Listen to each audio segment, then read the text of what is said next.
A very good evening and welcome. This is News First Weekend Primetime News here on MTV Sports. I'm Ramesh Rugal Bandara. Let's start off with a look at your headlines.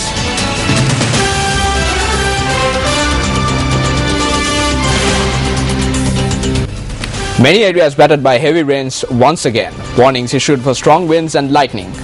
Sri Lankan permanent representative to the UN in Geneva explains to the US about Sri Lanka's stance on the US resolution. UNP MPs appear before disciplinary committee. Deputy Minister Abdul Qadir does not arrive. And Royal College wins the 134th Battle of the Blues, defeating St. Thomas's College by 7 wickets. On to the stories in detail now. The Department of Meteorology says that the eastern, north-central Uva provinces and the Hambantota district will experience heavy rains. The department also added that the public should remain vigilant as the rains will be accompanied by gale force winds and lightning. Many parts of the island experienced gale force winds last evening. The Disaster Management Centre said that strong winds completely destroyed 3 houses while 59 houses were partially damaged. Our cameras captured the manner locals from Asgiri and Gampa were engaging clean-up activities.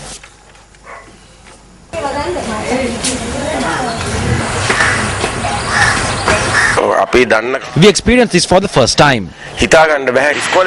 If this happened when children were off to school, something serious would have happened. Several electricity cables too were damaged by the strong winds that swept through Gampaha yesterday. Meanwhile, gale force winds also damaged houses in the Bandaragama Divisional Secretariat area last evening. Locals were seen engaged in a clean-up process today. Many houses were damaged by the gale force winds in 6 Gramalidari divisions.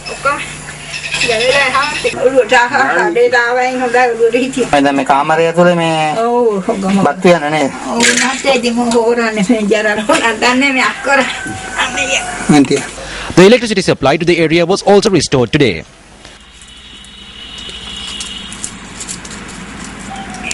The Department of Meteorology says that the gale force winds arise during the time of torrential rains. The department added that such winds will be active for 10 or 15 minutes. The department went on to say that such weather situations cannot be forecasted. 10 spill gates of the Parakram Samudra were opened by 6 inches each due to heavy rains. 7 spill gates of the Minneri Reservoir were opened by 7 inches each. 5 of the 12 spill gates of the Kaudula Reservoir were opened by 6 inches each, while the other 7 of the gates were opened by 3 inches each. A special function was held today to present credentials to the new Mahanayaka Thero of the Sri Lanka Ramanya Mahanikaya, Most Venerable Napane Premasiri Thero. The event was held at the Independence Square in Colombo under the auspices of President Mahinda Rajapaksa. President Rajapaksa presented the credentials to the Most Venerable Thero, while the Prime Minister presented the Vijnapatha.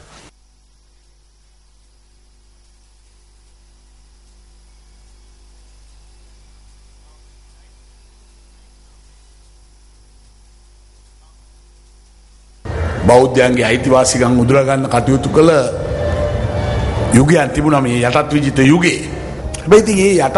During the colonial period, they tried to take away the rights of the Buddhists. However, even then, the Buddhist monks stood up for our rights in accordance with a far-sighted vision. Your unity will no doubt fuel the happiness of the country. All sects of Buddhism, be it Siam, Ramanna or Amarapura, they have worked immensely for the Buddhists of the country. මේ රටේ සැපයට හේතු වන බව අපි කියනවා. සියම් වේවා, අමරපුර වේවා, රාමඤ්ඤ වේවා මේ හැම නිකායකින් මේ රටේ බෞද්ධයාට කළ මෙහෙවර අති විශිෂ්ටයි. Defense Secretary Gotabaya Rajapaksa says that they were able to end the war within 2.5 years because they highly regarded the blessings of the Mahasangha. He made this statement during a function held in Galle today. The event was held to donate a house which earlier belonged to a German national to the Bodhubala Sena organization. The house has been named the Metsevana Buddhist Cultural Center.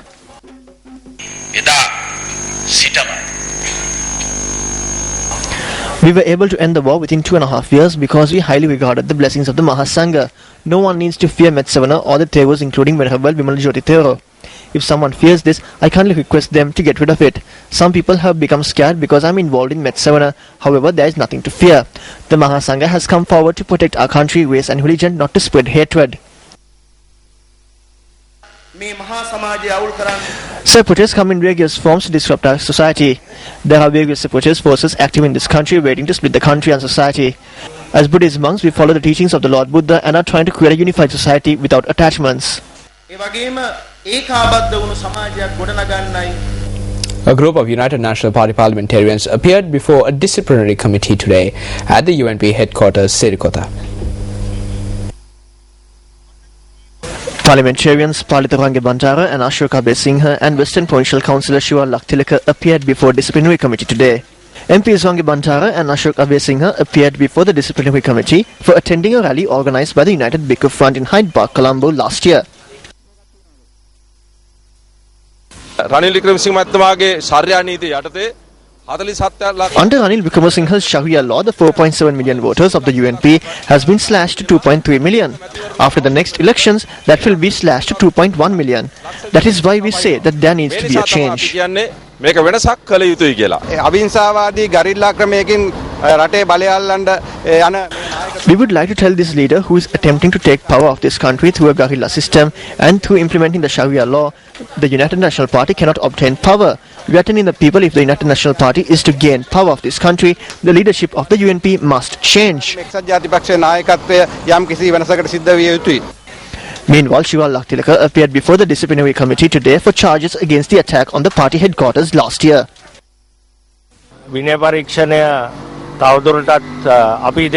Because of the objection raised by us, the disciplinary committee was postponed. We would like to tell the people that we are not afraid of the jungle law implemented by Ranil Wickremesinghe. Ranil Wickremesinghe මහත්තයාගේ මේ කැලේ නීතියට අනුව පවත්වන පරීක්ෂණ වලට අපි බය නැහැ. අපි ඒවට ඊටාම නිර්භීත ලෙස මුහුණ දෙනවා. Meanwhile, Deputy Minister Abdul Qadir says that he did not appear before the disciplinary committee due to ill health. Abdul Qadir was called before the committee at 9 this morning for voting in favour of the impeachment motion against the former Chief Justice and for voting in favour of the 18th Amendment. Speaking to News First, Abdul Qadir said that he did not receive the court order to appear before the disciplinary committee. He added that, however, he had submitted a letter along with a medical report to the committee citing that he will not attend due to ill health. Abdul Qadir said that he respects the ruling of the courts and hopes to appear before the disciplinary committee in the future. Meanwhile, the General Secretary of the United National Party, Tissa Attanayake, speaking to New Media in Kandy today, said that details on the incidents for which enjoining orders have been issued by the courts will be reported in the future. He added that subsequent to receiving the approval of the court, continuous disciplinary inquiries will take place. On to other local stories now. Former President Chandrika Bandaranaike Kumaratunga attended a students' prize giving in Ambilipitia. The event was held at the D.A. Rajapaksa Centre in Ambilipitia. Students from preschools and Sunday schools from the Colonna and Ambilipitia divisional secretariats who won competitions were presented with awards at the event.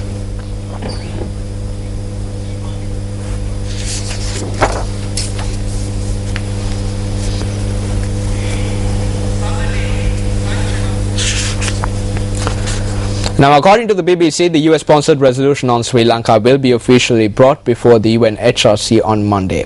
The BBC reports that an informal discussion on the US-sponsored resolution was held in Geneva yesterday. According to the BBC, the resolution titled HRC 22 was handed over to dignitaries of the UNHRC on Thursday. A 2-hour informal discussion in this regard had taken place in room number 21 of the UNHRC in Geneva, Switzerland. Speaking before the informal meeting, Amnesty International's expert on Sri Lanka, Yolanda Foster, stated that the resolution is insufficient as it had rejected a call to appoint an international committee to look into the human rights situation in Sri Lanka. Speaking to the BBC, Yolanda Foster had added that India's stance on the resolution is not yet clear. She adds that India may not reveal their official stance until the vote on the resolution. The Sri Lankan permanent mission to the UN in Geneva, releasing a statement, noted that Ambassador Ravinath Aryasinghe had attended the meeting held yesterday to discuss the US draft resolution on Sri Lanka. According to the release, the ambassador had noted that the government of Sri Lanka completely rejects the premise on which the new resolution is based on.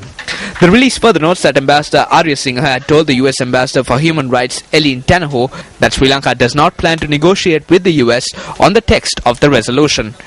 He had expressed hope that the US government and possible co-sponsors of the resolution would do nothing to endanger the delicate reconciliation process in Sri Lanka.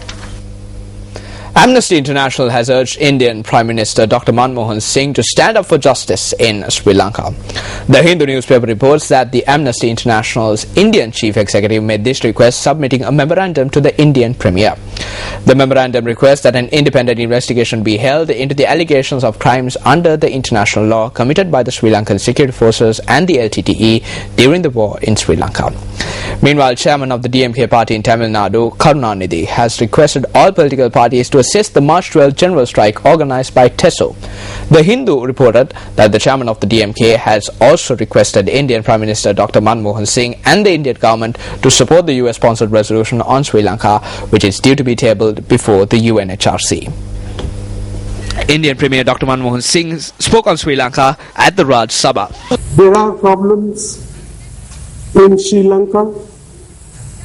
We have been worried about the fate of the Tamil population, to plead with the government of Sri Lanka that there must be political reconciliation, unity and self-respect as equal citizens of the country.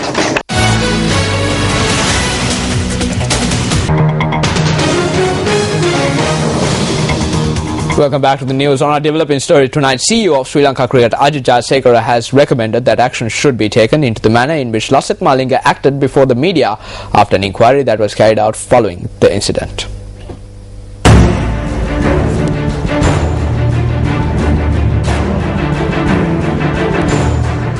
The Executive Committee of Sri Lanka Cricket met for a discussion at a hotel in Colombo today. Following the 4-hour discussion, Chairman of SLC Upali Dharmadasa said that special attention should be focused on Lasith Malinga's behaviour before the media.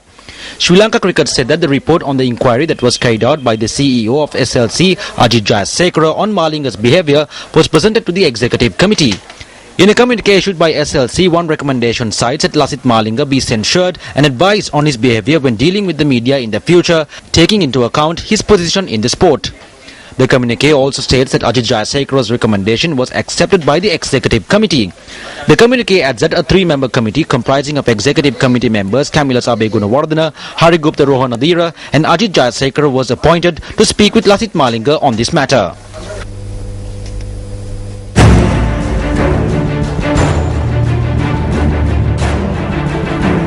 Irvin Jayawardena, who is contesting for the post of Deputy Treasurer from the Thilanga Sumatipala's faction, says that the ICC has cleared Thilanga Sumatipala to contest for the post of Sri Lanka Cricket Chairman. A 3-member committee was appointed on the 28th of last month by the Sports Minister to look into the nomination of Thilanga Sumatipala for the post of Chairman of Sri Lanka Cricket. The Minister of Sports said that the report into this inquiry will be issued in 14 days' time by the 3-member committee. Irvin Jayawardena said that Thilanga Sumatipala will appear before this committee on Monday. Today we have received a letter from ICC President Alan Isaac saying that he has no barrier to contest for the Sri Lanka Cricket President, and also he has no barrier to any ICC positions. This is revealed by ICC President letter addressed to Mr. Thilanga Sumatipala. Meanwhile, apart from the nomination of Thilanga Sumatipala, objections were filed challenging the nominations of Upali Dharmadasa and Sumit R. Pereira, who are also contesting for the post of chairman. When Sports first inquired the Director General of Sports, Ranjani Jayakodi, as to what actions will be taken if the nominations were rejected, she said that a decision will be taken in accordance with the Sports Act and the Sri Lanka Cricket Constitution. However, she said that it is too early to mention the decision that could be taken. Who will claim the top post in cricket? Type CRIC space A for Thilanga Sumatipala, CRIC space B for Upali Dharmadasa, CRIC space C for Sumit R. Pereira, CRIC space D for others, and send it to 7788.